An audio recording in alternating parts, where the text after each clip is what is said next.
was aware of like what we would be up against to a degree. But I was not prepared for what we would be up against once we won the election. So sort of walking that back a bit, so COVID happened, and the New Jersey Castle had a change of management. And from what I understand, it was a bit of a disaster when the New Jersey Castle reopened post-COVID. There were a lot of things that employees were not happy with.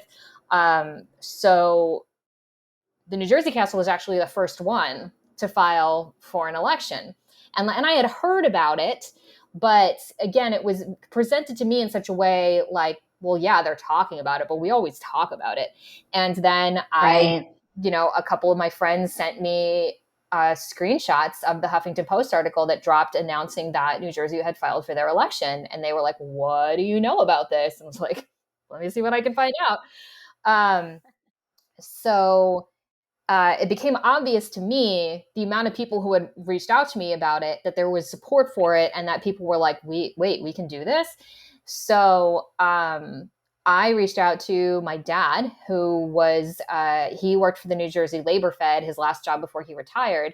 So I was like, I think people are interested in this. Like I had no idea like what to do. I did like a little bit of Googling, and then I was like, I called my dad. I'm like, walk me through the process. Like, we have to collect cards. We have to get people's actual signatures, but we could like still lose our jobs, right? Like there's still like, of course, legally they're not supposed to fire you for organizing, but there's not a lot that there's nothing to stop them really until like it's after the fact. That part of the problem that I'm sure we'll get into as this conversation goes on is that the system is not set up to actually protect the workers it's supposed to protect.